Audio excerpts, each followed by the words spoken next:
Okay, Kuyang Alex Juanes po ng Capitol Lodge 174. Go ahead. Magandang araw, gabi at umaga sa inyong lahat. Ako po si Alejandro Fernando Juanes ng Cabanatuan City. Naninirahan sa Quezon City noon at member ng Capitol City Lodge 174.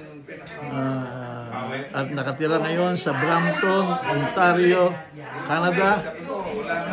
Trying to affiliate with the Glen Rose Lodge 628 in Elmira, Ontario. Retired from the Department of Energy in 2011. Ngayon po, retired na rin sa Capitol as a Maple Leaf Poultry in 2023.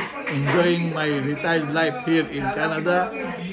Magandang araw sa inyong lahat. Salamat, Merry Christmas and a Happy New Year. And thank you for coming on my birthday, Kuya Alex. Thank you.